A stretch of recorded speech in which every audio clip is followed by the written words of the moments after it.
format for dialogue and a platform for joint efforts to address common challenges faced by the United States and the 5 Central Asian republics.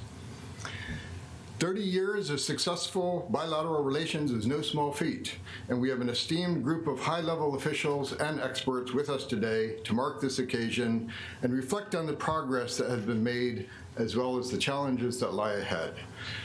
To start us off, it is my great pleasure to introduce U.S. Assistant Secretary for South and Central Asia, Donald Lu, and Tajikistan's Deputy Minister of Foreign Affairs, Farhad Salim, to provide keynote remarks.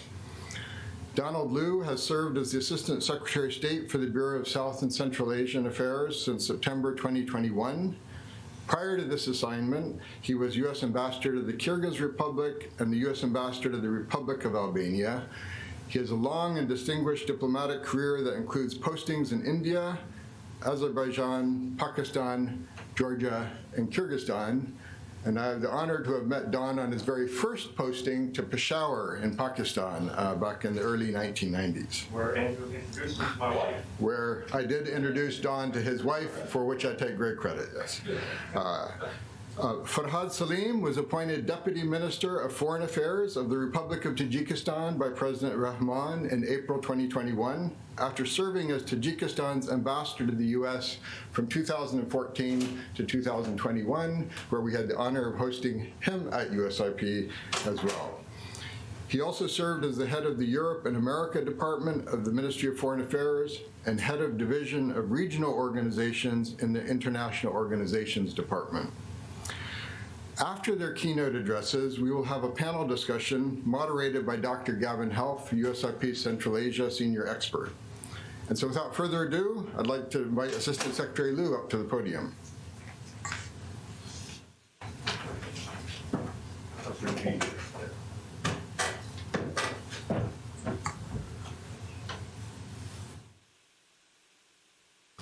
Good morning, everyone.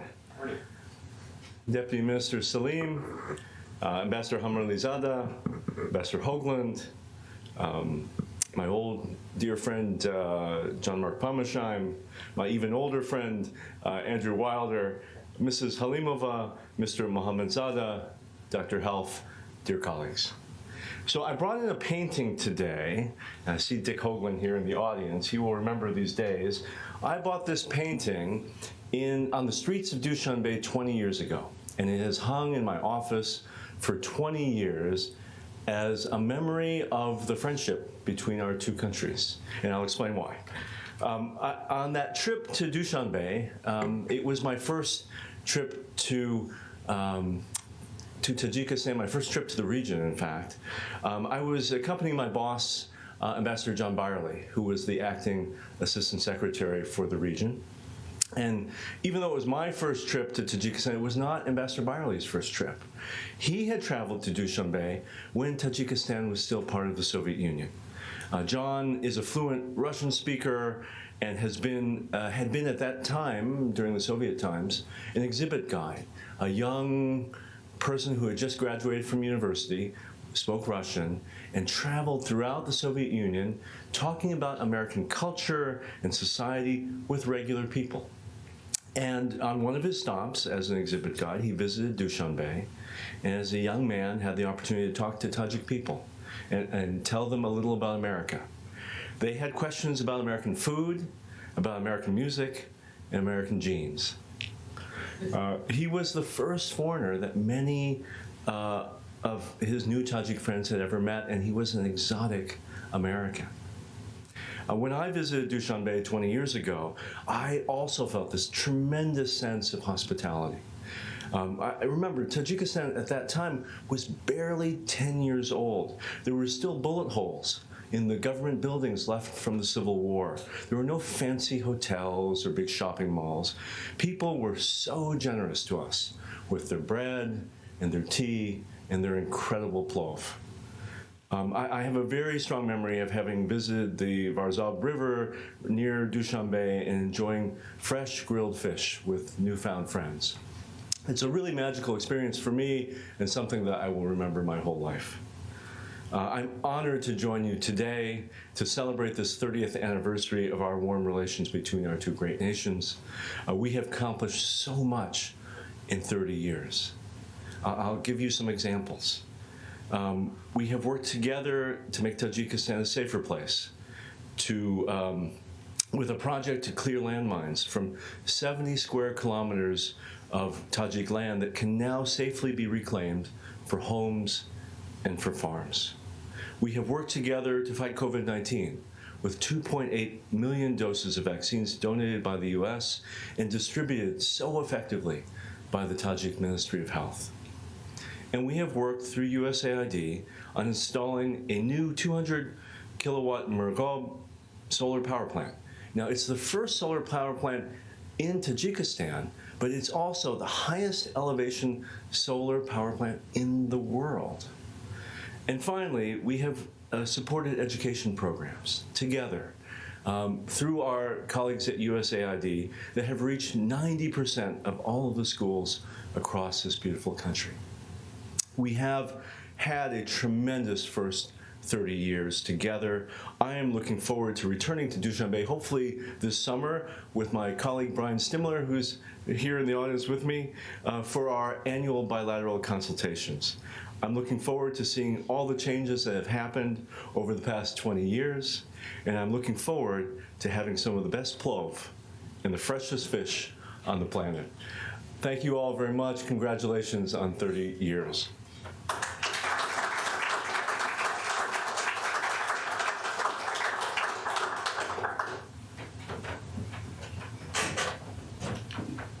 And I'd now like to welcome the Deputy Foreign Minister joining us from Dushanbe, Farhad Salim. Over to you.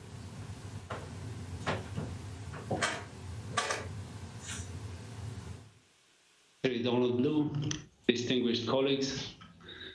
First of all, I would like to express my sincere gratitude to the U.S. Institute of Peace for organizing today's event, marking the 30th anniversary of the establishment of bilateral diplomatic relations between our countries.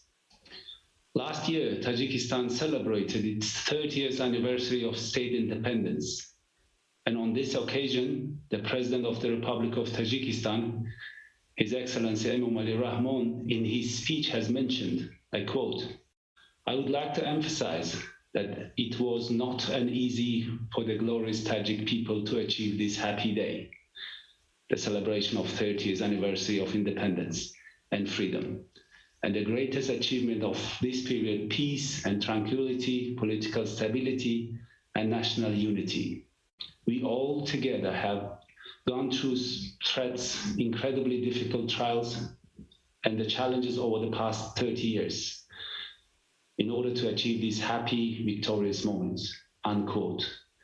Distinguished colleagues, we are grateful to our partners and friends who supported us, collaborated with us during these 30 years to overcome the security and economic challenges.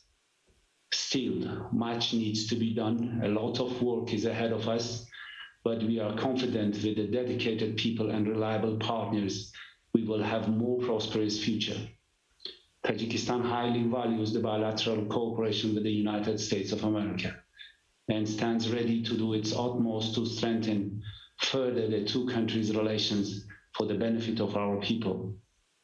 With regard to the importance of our bilateral relations with the United States of America, the President of Tajikistan, the leader of the nation, on his address to the Parliament has noted, quote, "Issues of strengthening and expanding multilateral cooperation with our development partners, such as the United States of America, remain as a priority of foreign policy of our country," unquote. The open doors foreign policy determined by our President will be indeed implemented by us, diplomats, in cooperation with our partners. Taking this opportunity, I would like to also thank the U.S. Agency for International Development for their implementation of the programs and projects in the areas of financial management, improving investment climate, improving cross-border trade and transit, democratic institutions, agriculture, education, and healthcare. Distinguished friends, when the new United States strategy for the Central Asia 2019-2025 was introduced, it was clear that our visions are similar on many important issues, such as to build a more stable and prosperous Central Asia that is free to pursue political, economic, and security interests with a variety of partners on our own terms and connected to the global markets and open to international investment. It is true that a stable and secure region of Central Asia contributes directly to your efforts to counter terrorism, support regional stability, promote energy security, and enhance economic prosperity in the region and beyond. Distinguished colleagues, 30 years of US-Tajikistan partnership. What is next now? When 9/11 happened, Tajikistan immediately expressed its support and provided its infrastructure to the international coalition and partners to fight against international terrorism. Now, 20 years later, we are still sharing the longest border with the challenges and threats of terrorism, drug trafficking, and organized crime. We highly appreciate the US support provided to our law enforcement agencies over the years on strengthening our borders to prevent drug trafficking and terrorism. Moreover, we want to strengthen our economic ties, attract more investment, and increase our trade with the most advanced economy of the globe. And this goal can be achieved much easier and faster if our financial institutions could have access to the corresponding accounts in the US financial institutions. This basic access could provide favorable environment for our businesses and supportive of our broader development goals. 3 decades of the partnership have been built on our shared goal of sovereign, independence, and prosperity. Over the coming years, let's continue our collaboration to reinforce border security and regional stability, combat the climate crisis, spur economic growth, education, increase the effectiveness of institutions, promote prosperity, and enhance our partnership. I thank each and every one of you. Thank you.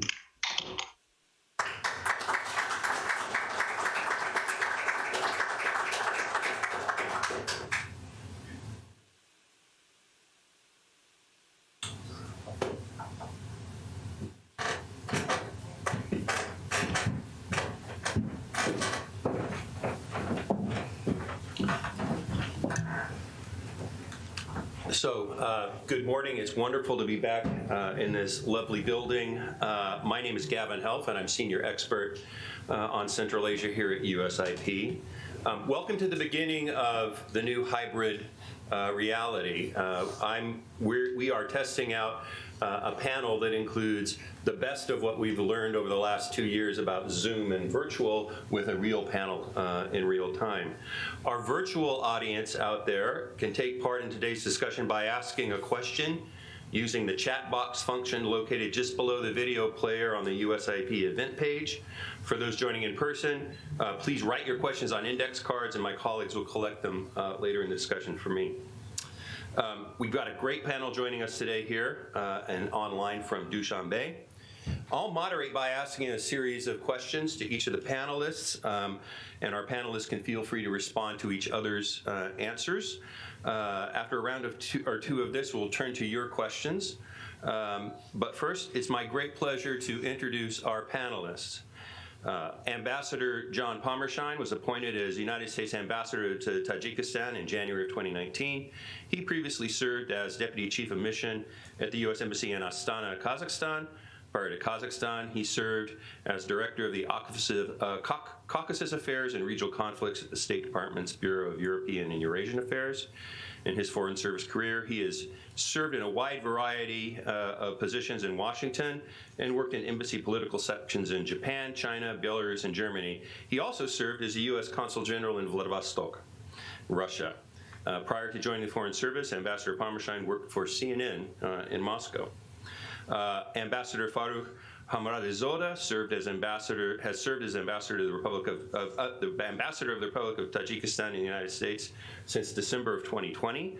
He served in numerous leadership capacities throughout his career, including Chairman of the Tajikistan State Committee on Investments and State Property Management and Chairman of the Accounts Chamber. Ambassador Hamradezada was Minister of Economic Development and Trade from 2009 to 2012. Zura Harimova has over 20 years experience working on post-conflict transitions, From 1996 to 2016, she was Executive Director of the Open Society Institute Association Foundation in Tajikistan. Since then, she's worked as a consultant for the World Bank, the European Union, GIZ, Internews Network, and the Institute for Integrated Transitions. And finally, Parviz Muhammadzoda is Deputy Director of the Center for Strategic Research under the President of the Republic of Tajikistan. He has held numerous high-level positions with the Ministry of Foreign Affairs of Tajikistan, including as First Secretary of the Asian Division, First Secretary of the Secretariat, and First Secretary of the Asia-Pacific Division of the Asia-Africa Department. Prior to joining the Ministry of Foreign Affairs, Parviz was a faculty member at Tajik National University in numerous capacities, including as acting head of the Department of Diplomacy and Foreign Policy. All right, so I'm going to start this off with some questions, and I'm going to ask John Pommersheim first to help us understand a little bit about the context. You know, the situation in Tajikistan when I first visited there after the collapse of the Soviet Union was one where they were just coming out of a civil war. The U.S. presence in Dushanbe was limited. I remember meeting ambassadors to Tajikistan who were resident in Almaty. And of course, after 9/11, the entire relationship shifted to address the issues around America's involvement in Afghanistan. So, Ambassador Pommersheim, how do you see the overall security and economic relationship with Tajikistan evolving in the future, given all the tectonic geopolitical shifts in the region that have occurred in your time as ambassador in the last year or so? Well, thank you very much, Gavin, and thank you to USIP and to the Embassy of Tajikistan. Ambassador HAYLI.AM, it's very good to see you on the screen. Ambassador Salim, nice to see you as well, even though you're just across town, also on the screen. So the technology does seem to be working, which is a good thing, and that's always a question, as was alluded to earlier. But I think. In terms of context, I think both you, Gavin, and Ambassador Liu pointed out the incredible progress that Tajikistan has made over the last 30 years in terms of its development, in terms of economic development, and in terms of its relations with the rest of the world. And as a matter of fact, since the Civil War, Don mentioned the Civil War. It really hasn't been a full 30 years, right? I mean, if you look at sort of quality years that Tajikistan has had in order to accomplish its goals, it's not 30. It's, it's closer to 20 because of what Tajikistan had to deal with in the 1990s. And so really some of the progress is quite incredible. But Gavin, your question was more specifically related to security and economic partnerships. And I would say for the United States, the security aspect of U.S.-Tajikistan relations has been at the forefront of what we've been doing with Tajikistan over the last 30 years or so. And Tajikistan faces a number of very serious security challenges. By tectonic shifts, I assume you are referring to events of last year and the U.S. withdrawal from Afghanistan. Ambassador Salim mentioned the 1,300 plus length, longest border with Afghanistan of any country in Central Asia. And so we have focused a lot of our efforts in trying to help Tajikistan ensure the security of its borders as a cornerstone of our cooperation. And obviously, at the heart of what we're doing and at the heart of our Central Asia strategy is to support Tajikistan's sovereignty, territorial integrity, and independence. And the ability to manage its own borders for our country is key to doing that. And our commitment in this area will continue. We've got an additional $60 million in security assistance budgeted for the next 2 years. We are undertaking a number of very significant projects right now along the Tajikistan-Afghanistan border. For example, I would just mention the Tajik in the corner area down where the Tajik, Afghan, and Uzbek borders meet in a place called Ivaj.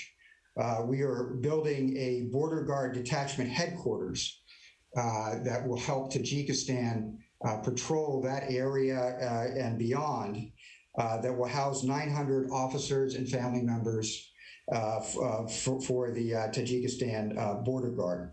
So that's in the context of our overall assistance, which of course extends much broader than just the security front. And the figure that we like to cite is in terms of what we've done over the years in terms of development, humanitarian, security assistance over these last 30 years, it's been about $1.8 billion, which is a very significant investment.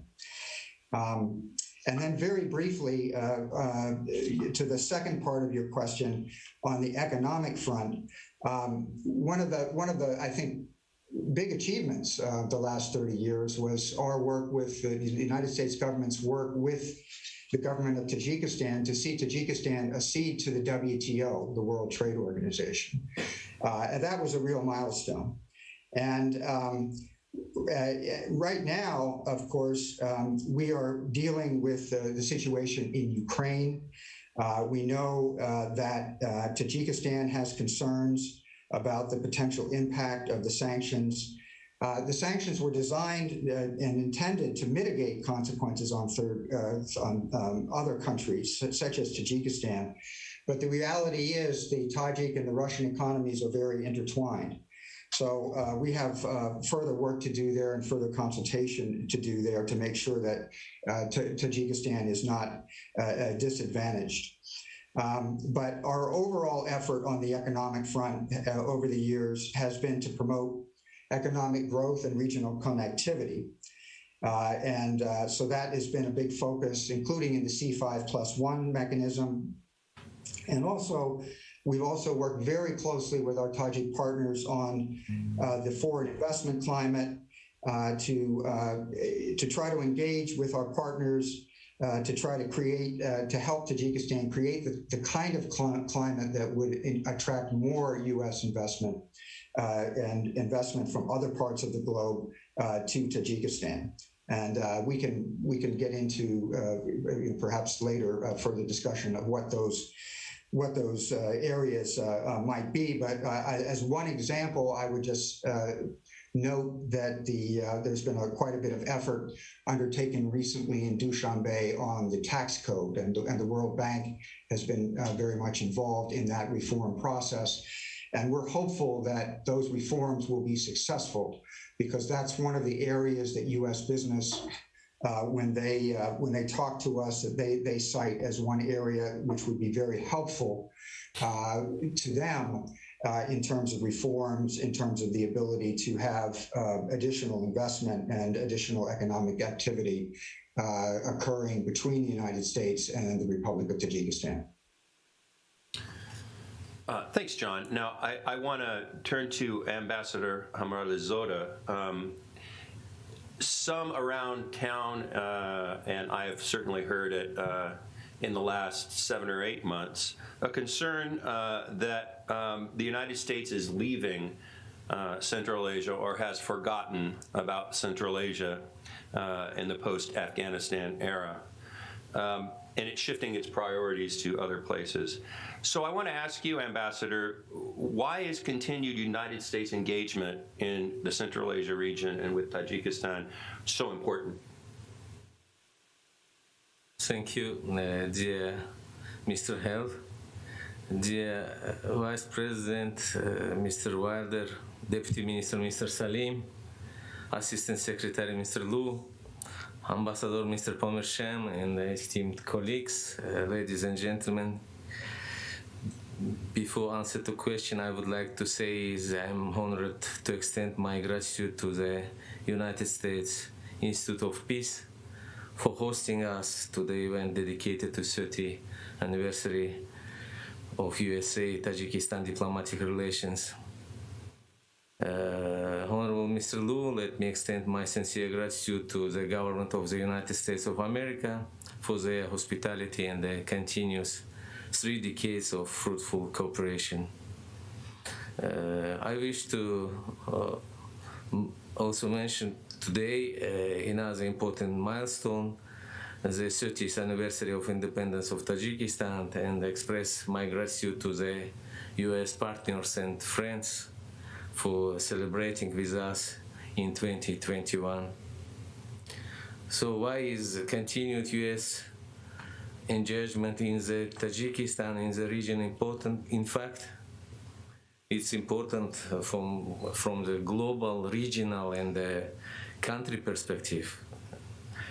Globally, people and governments all over the world recognized the importance and necessity of solidarity in response not only to COVID, but other global challenges. And we have deliberately assumed vital security tasks such as countering terrorism and extremism, drug and armed trafficking, organized crime, as well as illegal migration that are rapidly intensifying nowadays. Tajikistan remains committed to continue prevention their further spread, but transnational and the trans-regional nature of them require us taking joint action. From the regional perspective, Tajikistan is always in favor of constructive and based on friendship, good neighborliness, mutual respect and trust, cooperation with countries in the region. And it should be noted that in addition to the negative consequences of the pandemic, impact of the unforeseen factors has significantly intensified, multiply existing and emerging risks in our region, as mentioned today, Deputy Minister and Mr. MAMUL.AM. The economic and social spheres in Tajikistan are negatively impacted, and therefore cooperation and support from the United States and international financial institutions is crucial. The previous speakers already mentioned very important mutually beneficial areas and joint projects and the programs implemented in priority sectors in Tajikistan. Today, the country continues institutional, economic, and social reform, as well as integrated into regional and global institutional processes. We are genuinely interested in the strengthening economic and investment ties with the United States of America. One of the main priorities in strengthening business relations between Tajikistan and the United States and diversification of trade and investment structure. Notably, modern technology and global development created conditions for entirely different format of economic cooperation and business investments. Despite COVID restriction, effective dialogue platforms have been established between our countries. Tajikistan, pleased to note that one of the most effective platforms is US-Tajikistan Business Council. President of this council, Mr. Philippe de Leon, present here. And we note with satisfaction the increased interest for mutually beneficial cooperation between American companies, including those actively already investing and trading in neighboring countries in the region and their Tajik partners. With further facilitation of this process, we are confident that soon various business ideas will be transferred into the real projects. Dear friends, in 30 years of the robust partnership, Tajikistan and US have jointly made a valuable contribution toward peace, stability, and sustainable development. Recognizing geographical location of Tajikistan and fragile and complex environment in the region, which puts Tajikistan at the forefront of countering most challenging current threats. And I wish to stress today that the need and the demand for global, regional, and country partnership are strong as ever. And we are confident that our continuous bilateral relations will allow us to extend and expand existing partnership between Tajikistan and United States of America for many years to come. Thank you. Thank you. Now I want to switch a little bit to questions of foreign assistance and non-governmental engagement. Zora, United States official foreign assistance and non-governmental engagement in Tajikistan has been up and down over the last 30 years, ebbing and flowing, and this is true across the region, but during this period of bilateral relations. How important are foreign assistance and people-to-people engagements for the relationship between the two countries? Turn it on? Yeah. Is it on? Okay. Thank you for the question. I would like to thank all the speakers before, because they mentioned a very crucial moments is about that Tajikistan had to go through the development of their nation building and country development through a more difficult way rather than our neighbors did. We had to go through the civil war, we had to go through the reconstruction, humanitarian aid phases, and etc. So the country was devastated by civil war, and we had to restart actually building, unlike our neighbors who were just continuing their existence, and they didn't really face the difficulties we actually faced in Tajikistan. So with the help of United States and many other partners in development, Tajikistan gone through smoothly through the peace process and national reconciliation. And actually, if we look at the 1997 when the peace process started, and 2000, we can actually sense, we already sense that there is enough stability to really start with the development projects. And that was important to see the role of United States and other donors who actually came to help not only with humanitarian assistance, but also providing the assistance in the development of different institutions, providing the assistance on first reforms of education, reforms in different other spheres. But also have to mention is, of course, support for development of vibrant civil society, which was very important at that time because we were post-conflict coming together, thinking what it is to be done for the country who is in post-conflict situation and post-Soviet as well. They had to really think about what it is what is vibrant civil society is. NGO idea come about, to organize themselves. The civil society would organize themselves into the initiative groups who would actually come with the ideas and work with the government and the donors and the communities to provide different assistance. I think I have to mention that from that time onward, there were many different initiatives happening. Women's rights activism started being very crucial in that moment, especially post-war, to really show the importance of addressing the issues violence against women and actually supporting women professionals to come together in different associations. And we have the role of women League of Women Lawyers, very crucial in post-conflict, and they are actually very active now on the addressing issues of violence against women. We also have human rights NGOs who actually started producing a lot of active work on different levels in the inside country, but also on the international level to address issue of the issues related to human rights and supporting government, especially to participate in the process of universal periodic review and supporting them on working out the recommendations and etc. So we have been going through different phases of development and we were collaborating all together. Of course, we are not saying that everything was going smooth, but there was collaboration. There was true belief that there is a collaboration which will actually help to move forward. And it did. So we have lots of different organizations, country gone through the post-Soviet, post-conflict, moving toward market economy, and right now we are in the age of actually digital transformation and building digital economy, and U.S. assistance is now quite extended into the supporting startups. You know, we have new generation of activists who are coming down and actually coming with their vocal voice, what it is to be done, and they want to be really participant on the development of their country, and not country only, but also region. So there is value added of U.S.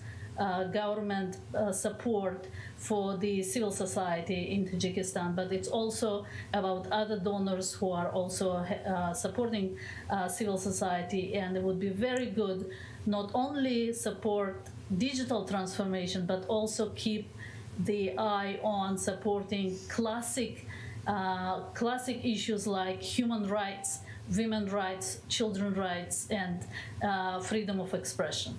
Thank you. Thank you.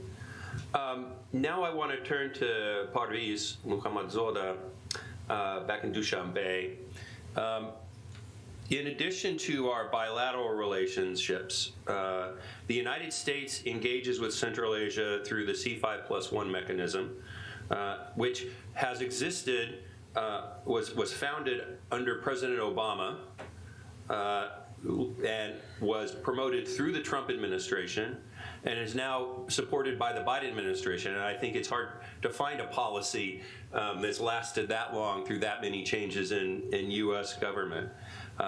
So I want to ask Parviz, how do C5+1 engagements help Central Asian states come together as a region? Why doesn't Central Asia have a regional organization like many others, like the European Union or ASEAN or the Organization of American States or the African Union?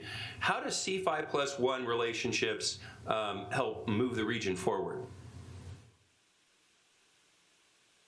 You're muted, Parviz. Thank you very much, Mr. Moderator.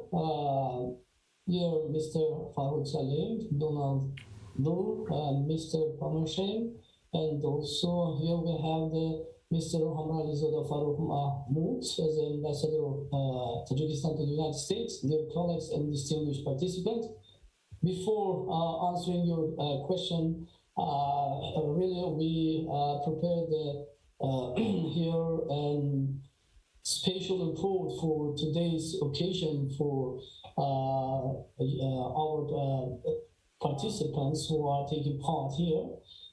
That's why at the outset, I would like to thank the organizers for initiating today's timely meeting on the occasion of the 30th anniversary of establishment of diplomatic relations and between Tajikistan and the United States, and cordially congratulate all of us on the occasion of this historical event. On the occasion of this historical event, the founder of Peace and National Unity, leader of nation, President of the Republic of Tajikistan, His Excellency Wali Rahman, and President of the United States of America, Joseph Biden, exchanged congratulatory telegrams on the occasion of 30 years anniversary of establishment of diplomatic relations between two countries. Over the past 30 years, a lot of practical experience and significant achievements have been accumulated in framework of bilateral and multilateral cooperation between our countries. During this time, Tajik-American relations have passed an extraordinary path and reached a high level of cooperation. And today, dynamically developing multi-faced interaction allows us to successfully implement the agreements reached between our countries in various fields. Over the 30 years of establishing diplomatic relations between our states, close cooperation has been established in the field of non-proliferation, the fight against terrorism, security and military technical cooperation, trade and investment, on issues of democracy and human rights, health and education, energy, and people-to-people cooperation. We should also note the similarity of the position of two countries in solving urgent problems and threats, including Afghanistan problem, and COVID-19, economic recovery, climate change, and many other questions. Analyzing the 30 years development of cooperation, it should be noted that the main trend, namely the rigorous development of bilateral and multilateral relations between Tajikistan and the United States. Our countries during this historical period have demonstrated to the entire world community a new approach to solving complex regional problems and issues of bilateral relations. It's expressed with, first of all, in active discussion, as well as in wide exchange of views of the parties, the development of common approach, the formation of common agenda for cooperation for the foreseeable future. We note with particular satisfaction that the substantive dialogue at the highest and high levels that is expanding from year to year based on mutual trust, mutual respect, and mutual support, which make it possible to achieve significant results in strengthening bilateral cooperation, to coordinate effort within the UN, C5+1, and other international organizations and diplomatic formats in solving the most pressing problems of the regional and global agenda. The relationship between Tajikistan and the United States within the UN in traditional built on the principles of mutual trust, friendship, and mutual respect. Our cooperation mainly covered the support of each other candidacy for various UN electoral bodies and resolutions put forward by both delegations. The government of the Republic of Tajikistan highly values the bilateral cooperation with the United States and stands ready to do its utmost to deepen the two countries' relations for our common interests. The Republic of Tajikistan strives to develop sustainable and long-term cooperation with the USA. We regard USA as a reliable and constructive long-term partner. Today we have an experience of mutual beneficial cooperation with USA. Annual bilateral consultation between the two countries serve as a good platform to exchange views on international, regional, and bilateral matters of mutual interest. Regular ABC give us the opportunity to plan the development of our relations. Here we mentioned that already between our countries was signed 34 bilateral documents in spheres of military, technical cooperation in fight against terrorism, drug trafficking, and economy and trade. Tajikistan is open for further strengthening the legal framework, which will open new opportunities for the expansion of the cooperation between our countries. It must be stated that Tajik-American relations are at a new historical point. We are confident that our countries will continue close contacts, jointly implement the agreements reached, and in the future, with the framework of Tajik-American cooperation in various areas, it will be dynamically developed and be filled with new rich content, including the implementation of joint infrastructure projects that are of strategic importance for Tajikistan. Despite the close and friendly relation between our countries, the trade between Tajikistan and US is relatively low. The volume of our bilateral trade in 2020 was $38.1 million. In 21, it was $44.9 million, and in January till March 2022 reached till $26.6 million respectively. We had mostly import from the US to Tajikistan within the bilateral trade during this period. In this regard, it's necessary to take joint measures to increase foreign trade and in a balanced and mutual beneficial way. To further enhance trade relations, it's necessary to create new and up-to-date tools for developing economic, trade, and investment cooperation, such as investment fora, large joint economic and trade shows. The US is the Tajikistan trade partner, and we are seeking greater trade engagements with US. Tajikistan is interested in further implementation of training and scholarship programs in the field of international relations, strategic research, management, engineering, information technology, innovation, economy, investment, industry, energy, healthcare, tourism, etc. Therefore, the Tajik side would very much appreciate if the American side, in the spirit of reliable partnership and friendly assistance, allocates scholarship quotes for Tajik students interested in studying the above-mentioned specialists in the leading universities of U.S. Also, we can say that the proactively participate Tajikistan in the United States regional initiatives such as C5+, one both in ministerial and working groups, which this year we mark the 7th anniversary of its creation. C5+1 format has contributed to increasing economic and energy connectivity, mitigating environmental and health challenges, addressing security threats, and advocating for the full participation of women in all aspects of political, economic, and social life. Tajikistan in co-chair in security working groups, and in this capacity, it hosted meetings of this group in 2017, 2019 in Dushanbe, and in 2020 in online format. During these meetings, participants discussed regional counter-terrorism efforts and the threat of returning foreign fighters, working group projects on countering violent extremism, strengthening the regional cooperation in the fight against security threats and challenge and other relevant issues.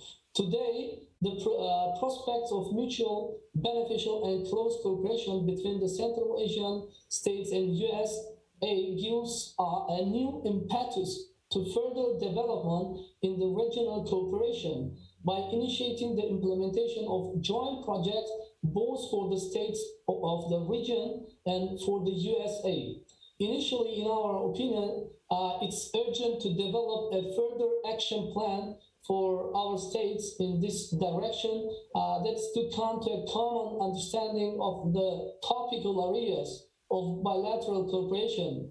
One of the areas of the friendship and partnership between the Republic of Tajikistan and Central Asian states is cooperation between think tanks of the region. Over the years of independence, the Center for Strategic Research under the President of the Republic of Tajikistan, as a leading brain trust of the country, established close ties with leading brain trust of the world. Center for Strategic Research carries out scientific research on economic and domestic political issues. Our center is one of the responsible state bodies of the Republic of Tajikistan for implementation of strategy for countering extremism and terrorism for 2021 and 25. In accordance with the action plan for its implementation, the center intends to conduct advanced training courses, seminars, international conferences, and summer schools on prevention of extremism and terrorism in society. We also plan to conduct a sociological research on the participation of women in extremist and terrorist organizations, as well as among the labor migrants. The center may also conduct research and other scientific activities on social economic issues. So we regard it as one of the priority areas of our activity. And here we propose to strengthen scientific and research cooperation between think tanks of Tajikistan and US. At first stage, we invite USIP to establish cooperation with our center. Here we also convinced that the Republic of Tajikistan and the United States, in close and constructive partnership, will be able to successfully interact in the name of sustainable development and prosperity of the peoples of the two countries, achieving lofty goals set us the task of continuing to develop and further strengthen the constructive dialogue between our countries. About this, also we here mention about the question which you asked, Mr. Moderator, that why the Central Asian countries doesn't have such an organization as European Union, as African Union or ASEAN.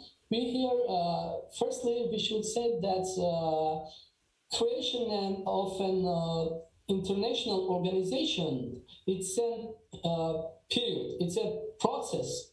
And Central Asian countries nowadays are now already 30 years. They are now in the formation of their independence. That's why we can say that in the process of creation of an organization with the participation of only Central Asian countries, we should say that on April 1994, the Central Asian states was organized such an organization which was named Central Asian Economic Community. It was signed by a trilateral agreement between Uzbekistan, Kyrgyzstan, and Kazakhstan. But this organization could not fully function as a regional association without participation of other states of Central Asia, including Tajikistan. With the end of civil war in Tajikistan, in 1998, Tajikistan was joined to this organization. But the next phase or path of economic integration of the Central Asian countries was the transformation of this Central Asian Economic Community to a Central Asian Cooperation Organization, which further deepened relation within the region and was removed all kinds of barriers between the countries of the region. In December 2001, a meeting of President of Central Asia was held in Tashkent, where the proposal to transfer this Central Asian Economic Community into the organization of Central Asian Organization was supported. But the agreement on the establishment of this organization was signed in 2002 in Almaty. But the newly created organization could not reach the next stage, slowing down in development, which may have been caused by external factors and other objective causes or factors. New stage of integration process in Central Asia, we can say that it was happened after a new government coming to the power in Uzbekistan. It was a new stage of relation between the countries of Central Asia in this region. The new government of Uzbekistan has set a course for a rapprochement and improvement of relation with neighbors and building friendly and good neighborly relations.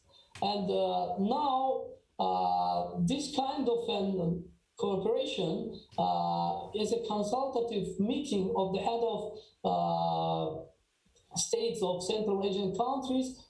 First meeting was held in 2018. The second, it was in Astana, and second was in Uzbekistan in 2019, and the next was 2021 in Turkmenistan. And we hope that this basic meeting, which is named the consultative meeting of the head of state of Central Asian countries, will be in the near future and it will be transferred to an organization for the Central Asian countries. But now all kind of questions between these countries are solved and considered in framework of this consultative meeting without third parties. About Central C5+1, how this C5+1 with Russia, with China, with US, as you mentioned. Except these countries you mentioned, also we should mention that Central Asian countries in format of C5+1 also have such a format with Korea, with Japan, with the European Union, with Italy. And I think that all these actors of international relations with Central Asian countries, they have their own agenda. And really, we should say that if we consider only the US plus C5. Here we should mention that if US wants a success and help to Central Asian countries, US should accelerate the process of institutionalization of secretariats in framework of C5+1.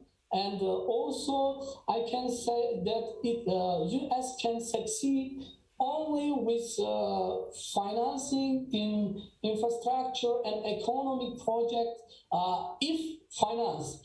Otherwise, other countries, I can give an example that China only with this One Belt and One Road now has already succeeded. That's why we are proposing that for succeeding US in Central Asian countries and to help Central Asian countries to get together as a region, only the way is to participate in this framework and to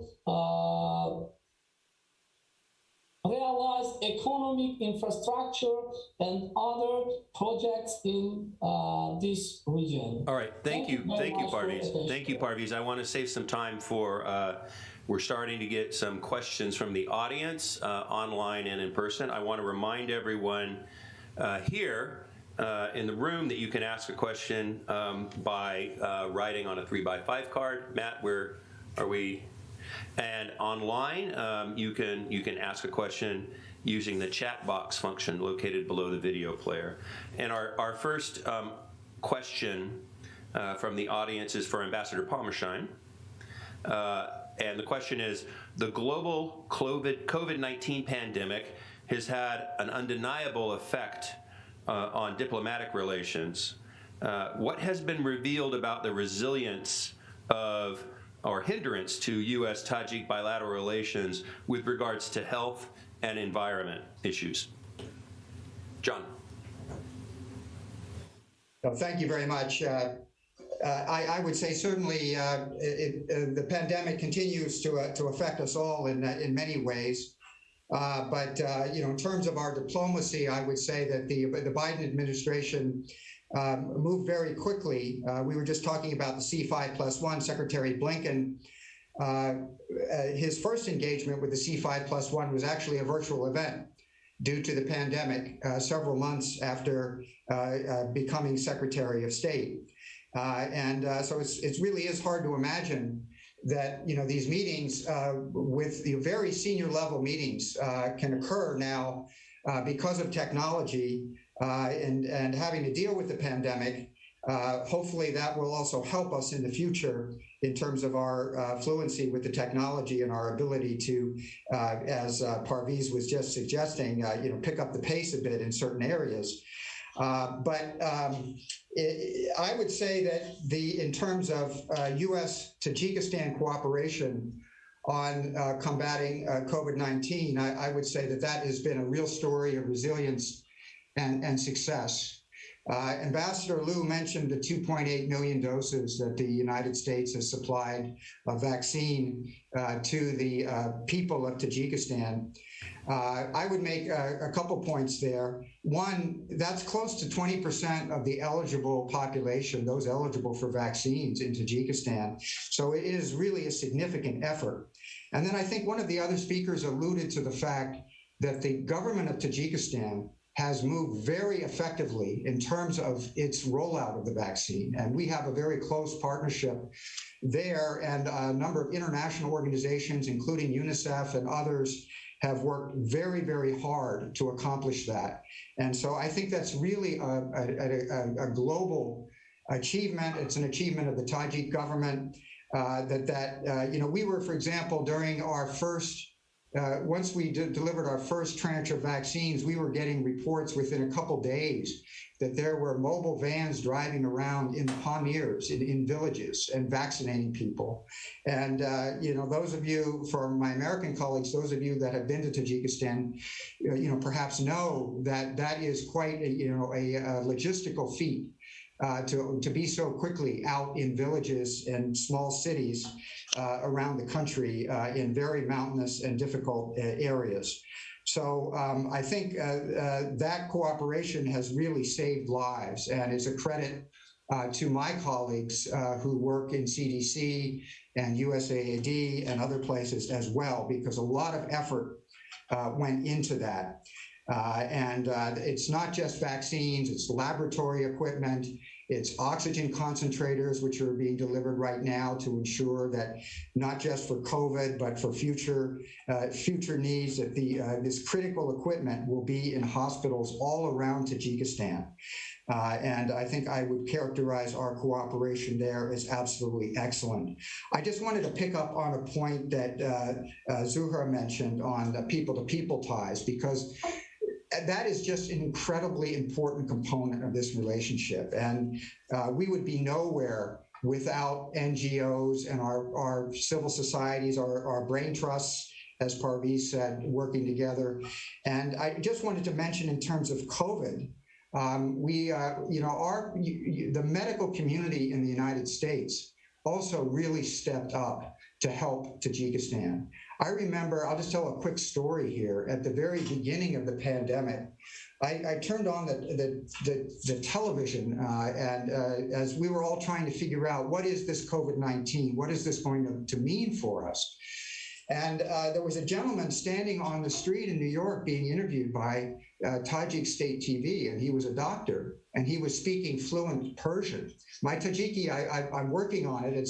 It's not where I would like it to be, but I could understand enough and he spoke for about a half an hour and 40 minutes on the pandemic and on what measures people should be taking and what people can do in their families to prevent from being infected. And I have to say, it was one of the best explanations that I had heard, in all media on where we were at that point in the pandemic. And this gentleman, his name is Arash Alai. He is an Iranian-American doctor who's currently working in Southern California. And he played an incredible role, he and the folks that he is working with in the United States, in cooperating with the Ministry of Health in Tajikistan to get the word out and also save lives. So that is just incredibly important. And I finally had the chance of meeting Dr. Alai a few months ago, and I have to say it is a real pleasure to see that our civil society, that we are working on all levels and in all ways, expert to expert, when these types of global problems arise, because that's really the only way to do it. But I did want to give that particular example of that type of cooperation. Just very briefly on the environment, because I know that, and I would defer to my colleagues from Tajikistan on this question. It is a huge priority, I know, for the government of Tajikistan. Of course, the Biden administration has prioritized climate mitigation and resilience as a national security imperative. And so we're looking for ways that we can continue to work with Tajikistan in that area. Assistant Secretary Liu mentioned the highest solar plant in the world, the 200 kilowatt Morgov plant. But we're also working in a number of other areas as well to, whether it's hydropower or whether it's also working with farmers on crops that are climate smart agriculture, crops that can preserve resources and improve yields and contribute to economic growth. If we had more time, I'd tell another story about agriculture, because it really is one area where over the last decades, the U.S. and Tajikistan have really cooperated closely, particularly in the hot loan area down in the south of the country, but all through the country in terms of our farmers and agricultural experts that have been able to work closely together on Also introducing new crops into Tajikistan as well that have been quite successful, such as cauliflower and strawberries, strawberry variants from California that have done quite well here. But I won't tell the long story because I know that we're pushed on time. So I'll stop there. Thank you, Gavin. Thanks, John.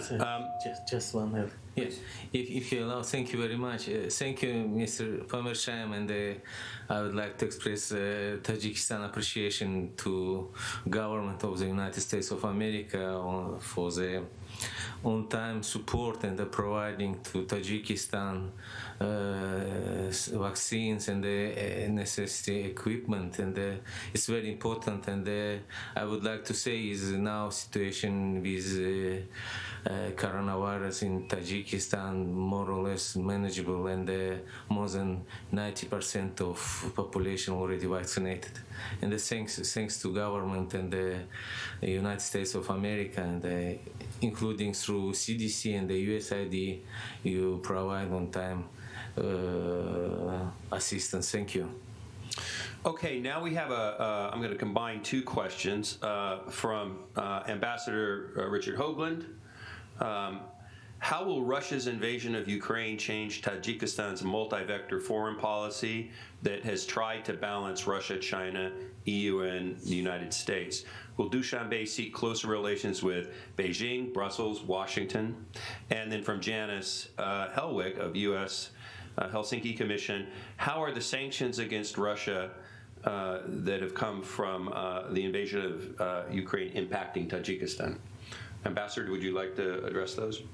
I will try, but thank you very much, Mr. Hoagland. You know situation in the region, in Tajikistan, and of course take into account our geographical location, and now situation is complex, fragile, and we would like to say what is now ongoing in Ukraine is serious concern and sincere empathy, and we are convinced that sustainable peace can be achieved only through the use of political and diplomatic means, and Tajikistan welcomes direct negotiation between Russia and the Ukrainian sides, and we hope this negotiation in the shortest possible time will bring as a result mutually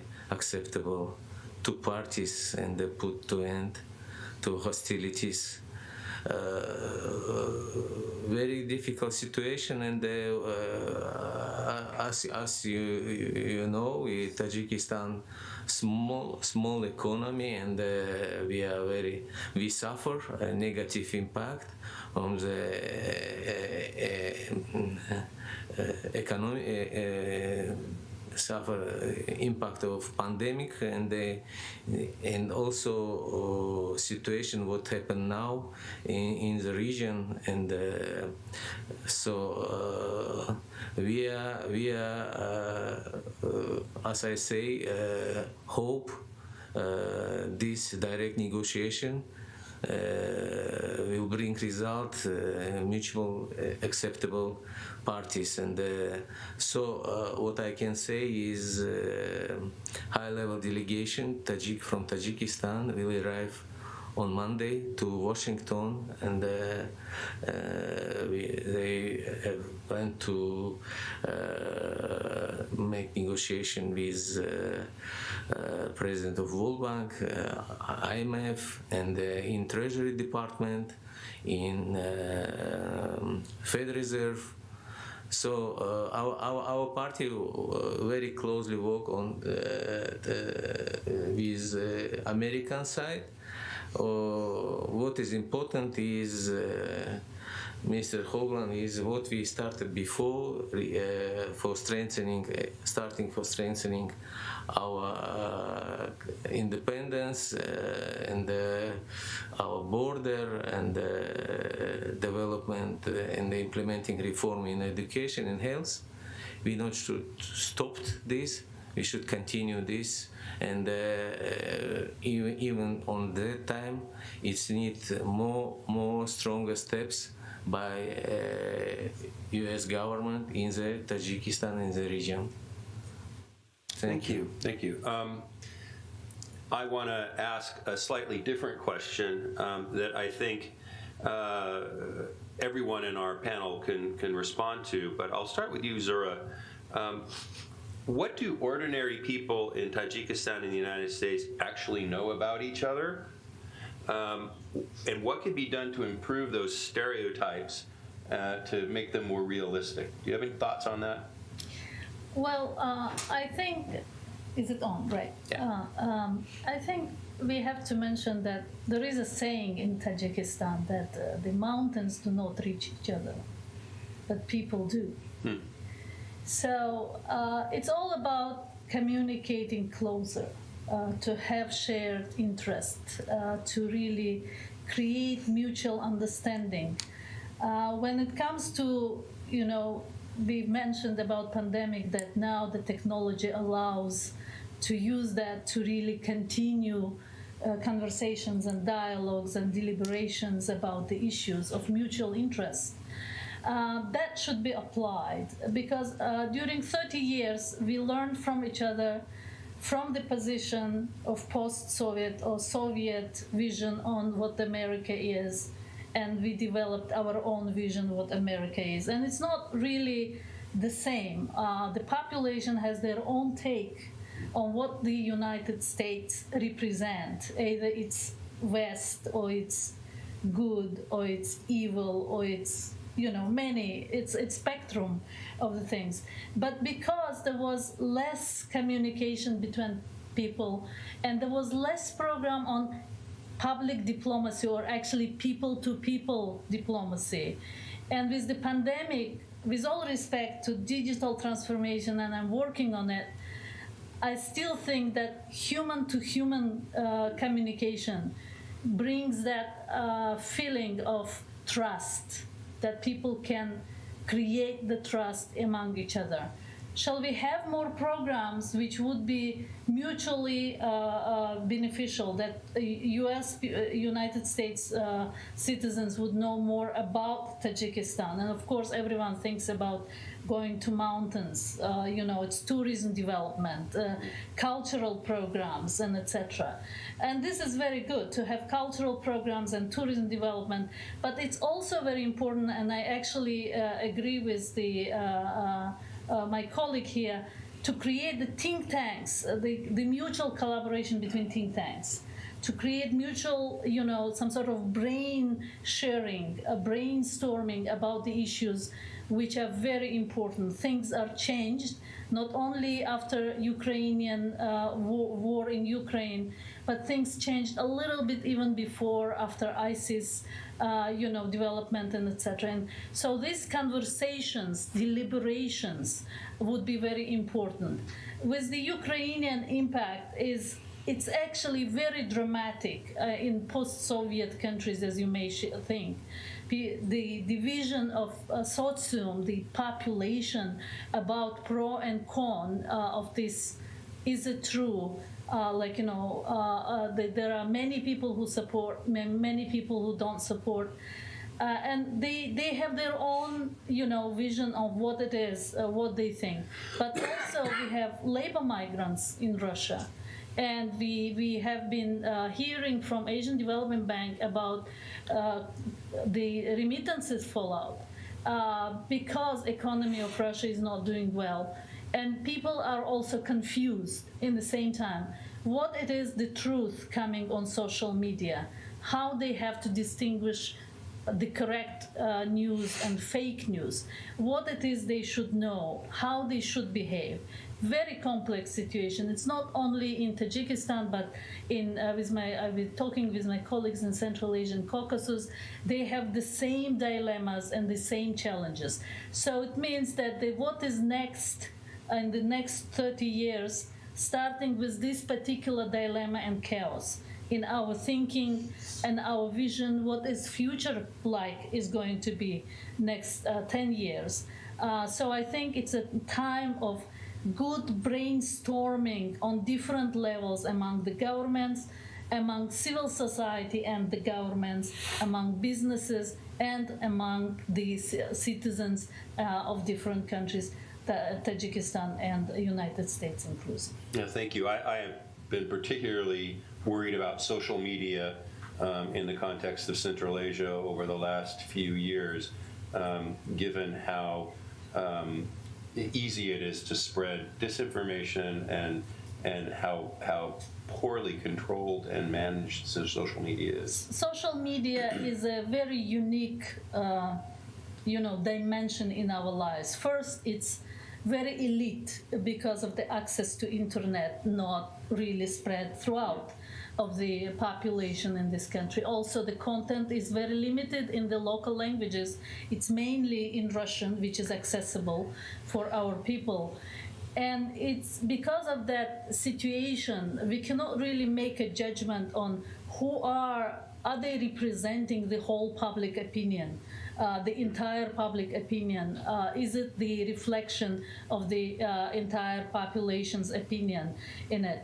So this social media, from one hand, you may find a very good resources of information which will help for you to make a judgment. But from the other hand, it also fuels some sort of different ideas which makes people to be very much confused. And it's not only in our part of the world, it's inclusive of United States. I've been reading some of the stuff here. It's very difficult, but it comes to a point that what it is to be done, and it's not only about young people, it's about adults as well. Critical thinking, very strong critical thinking skills, which will help you to define what it is good and what it is not very good, and how you behave in that regard, and how you have your own citizen's position. So critical thinking would be very important to be actually enhanced in our country, as well as on this school level, on different other levels, that would be given the citizens globally, actually, resilience to the new challenges that they're going to face next decades. It's just starting. John, did you want to respond to the question about mutual perceptions and what we can do to improve those? That's a freebie for public diplomacy, I guess, but. Yeah, sure. Just very briefly, I think Zhura really covered it well. I agree with Zhura with your excellent points on this. I would just note, the pandemic has really impacted this as well, because tourist arrivals, including from the United States, were way up my first year here before the pandemic hit. And I think what tourism does, in addition to just letting people see the beauty of the country, or a country like Tajikistan, right, with the mountains and everything, is that leads to connections that start over time, and you get interested in the economy and the way people are living, and how things could happen. And then on the educational front, of course, our programs were massively impacted in terms of the ability to send Tajiks to the U.S., in terms of our ability to bring Fulbrighters and others into Tajikistan. But I think we need to get. We're working very hard now, and that traffic is moving back rapidly to a decent pace, and I'm extremely happy about that, as are many of my colleagues here at Embassy Dushanbe. And we're looking to even ramp up and see where we can improve there. And certainly as we come out of the pandemic, seeing more Americans over here as well.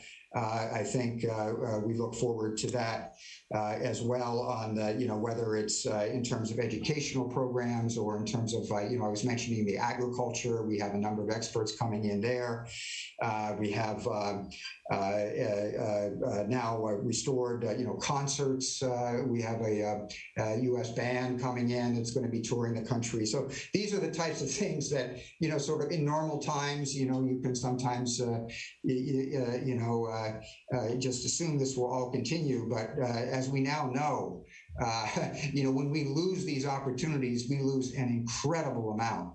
And so I think that's something that we're going to be working on here in Dushanbe in the months ahead. Thanks. And as a final question, I'm going to combine two, one from Sebastian Peyrose from the Central Asia program at George Washington University, and from Brianna Todd of the Department of Defense, which are very similar. If you could ask one thing of the U.S., what would it be? Or are there any sectors for cooperation in which Tajikistan would like the United States to be more involved? Yeah, thank you. One sector is very important because, of course, I should mention about our excellent experience and cooperation with United States of America on the fighting terrorism, extremism, drug and arms trafficking, and crime, and as well as illegal migration. It's very important to continue. Even we should consider, if we can consider about implementing a broader program. In the same time, I should mention is very important on this stage when some people, of course, pessimistic, and of course it's unpredictable situation or very quick changing situation in the world, in the region. So it's very difficult to make some decision and take into account. Taking my experience in the past, I remember a crisis 2008, 2009, if you remember. It was almost a finance economic crisis, but now we also in the crisis now. It's everywhere, at least in our region. We suffer negative impact, pandemic, unpredictable situation. In such a situation, it's in our understanding that we now very closely collaborate in the United States of America to find opportunity to make better investment climate and attract investors from United States, European Union to region, to Tajikistan. And it's very important when it's so pessimistic situation. It's very important economic part of policy we should bring to a head, and because it's important to see some success solution agreement, signing trade, and it's very important on this stage. And we hope, as I said before, in Tajikistan we can consider together with United States of America to diversifying our portfolio, economic portfolio, trade portfolio with separate countries, and the portfolio on the investment, also diversifying this structure of investment. It's very important. And in this stage, very important, of course, different approach on different countries, on investment, on trades. Some countries put some conditions. Some countries, without any conditions, just would like to enter and to cover all market. So different approach, but take into account your experience and your possibility, and it's important to consider. Of course, Tajikistan, maybe sometimes we can see far from the United States, but consider how we can strengthen collaboration in one sector, in economic, trade, and investment. Thank you. We are out of time. I want to thank our panel for participating, and Ambassador Parmesan for staying up late to be here today, and for you for attending in person.